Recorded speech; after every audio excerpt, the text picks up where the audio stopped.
Kingdom of Heaven is a 2005 film directed by Ridley Scott. In 1184, a French blacksmith, Balian, is visited by a man who claims to be his father. When the father dies, Balian inherits the title of Baron of Ibelin and travels to Jerusalem. During this time, there is an uneasy peace between the factions who wish to control the city. The Knights Templar, wishing to reignite the conflict between the Christians and the Muslims, attack a caravan. In response, Saladin, the first Sultan of Egypt and Syria, sieges the city. Balian surrenders and he and his lover leave the Holy Land to live a more peaceful life elsewhere. There are a lot of historical inaccuracies here, especially about the protagonist. Balian of Ibelin was not born in France, but in, not surprisingly, Ibelin. He was not the illegitimate son of Godfrey, but actually the legitimate son of Barisan of Ibelin. He did not have a relationship with Sibylla, Princess of Jerusalem. He was married to Maria Comnena. In fact, that was part of the conflict between himself and Saladin. Balian asked Saladin for safe passage to Jerusalem to retrieve Maria under the condition that Balian not take up arms against Saladin and not stay in the city for more than a day, but Balian broke this agreement. But this is history, not art, and the film is more interested in philosophy and religion than being a history book. Throughout the film, Christians and Muslims come into conflict with one another. When attempting to either justify their actions or rally their forces, they both shout, "God wills it," placing the rightness of their actions under the rationalization of what is called divine command theory.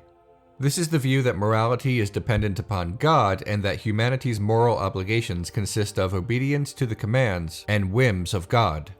When charging into battle, the knights say, "God wills it," and under divine command theory, that is enough because this ethical outlook includes the claim that the morally right action is always the one that God requires or commands. For many theists, this makes perfect sense due to their concept of God, particularly those in the Abrahamic faiths. God is omnipotent, omniscient, and omnibenevolent. So if God says to do something, he knows best. If God says not to do something, well, you better not.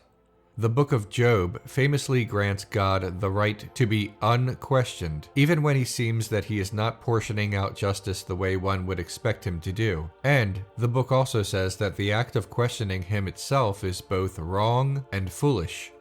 16th century French theologian John Calvin once wrote, "The will of God is the supreme rule of righteousness, so that everything he wills must be held to be righteous by the mere fact of his willing it.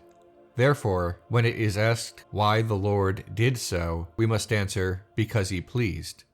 In addition to believing that divine command theory is simply factually true, there are also pragmatic benefits to believing God is always morally right. Some argue that we must believe God exists and that his commands are always correct because the requirements of morality are too much for us to bear.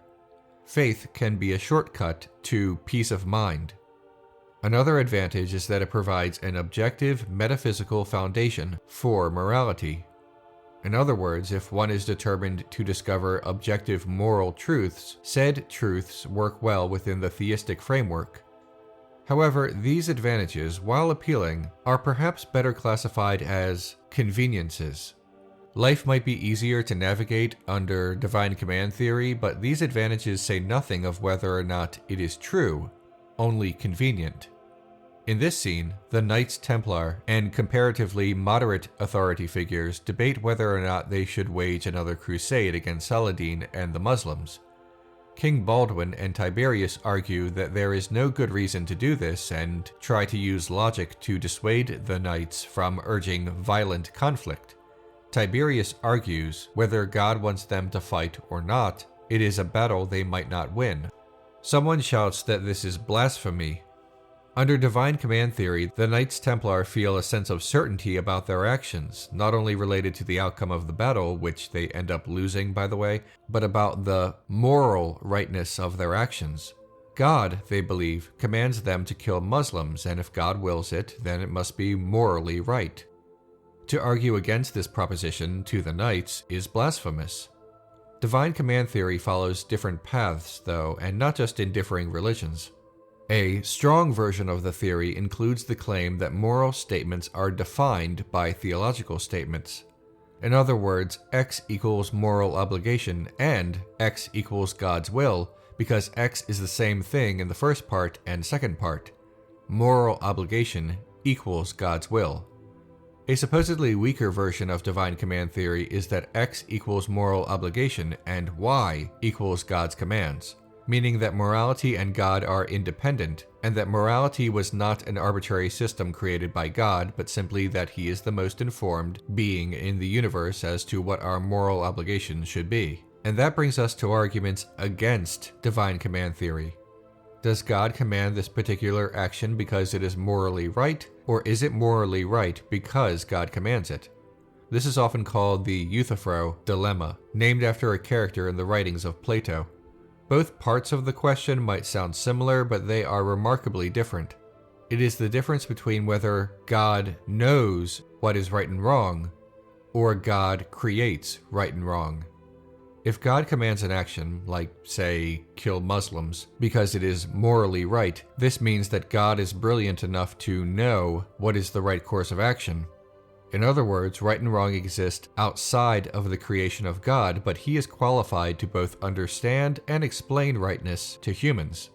This presents a problem for theists because if rightness and wrongness exist outside of God, then God did not create everything in the universe. And if God is not absolute in all things, He might be wrong, or we might figure it out ourselves, thereby complicating divine command theory. On the other side of the coin, if God commands the knights to kill the Muslims, and because God said it, this alone makes it morally right, then morality is arbitrary. When the Knights Templar and their supporters decide to prepare for battle against Saladin and his army, they are not only defending divine command theory, but actually responding to the Euthyphro Dilemma.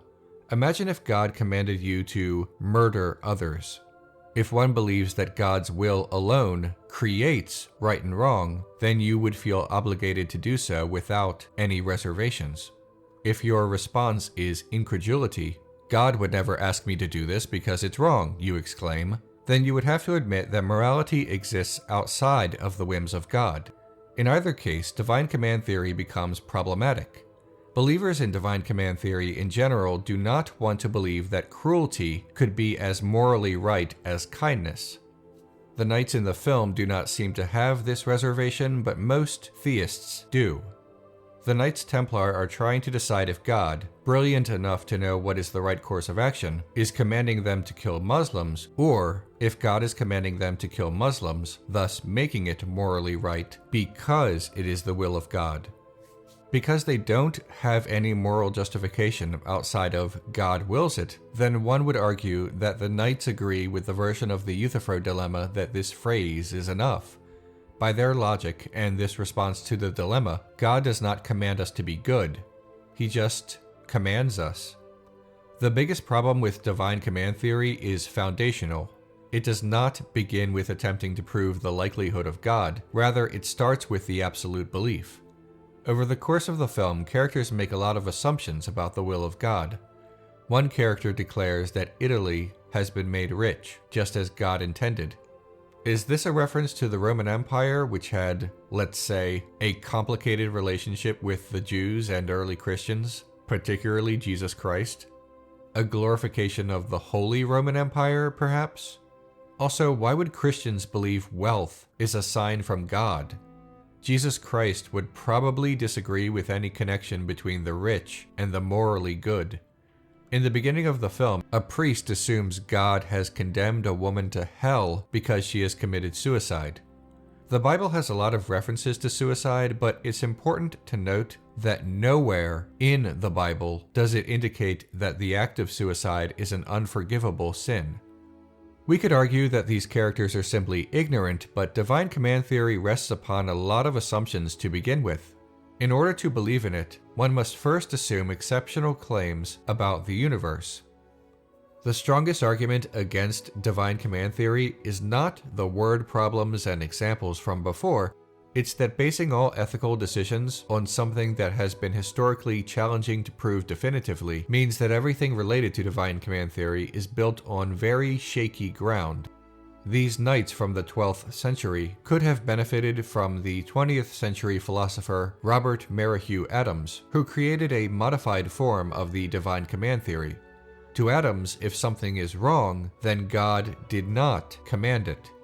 If God really were to command us to make cruelty our goal, then he would not have the character of loving us, and I would say it would not be wrong to disobey him. But Adams was not rebelling against God, he was and is a man of faith. He simply meant that if God commanded cruelty, then he would not be a loving God, or God at all, in which case we would not have to obey him. But God does not command cruelty, so such commands could not be from God. So, if the knights believe they must kill Muslims, and killing Muslims is wrong, then God did not command them to kill Muslims. It's the divine command theory in reverse, which presumes less and forces more critical thinking about both God and morality. It should also be noted that divine command theory is not just a philosophical position, but also can be used as flimsy justification for unrelated goals.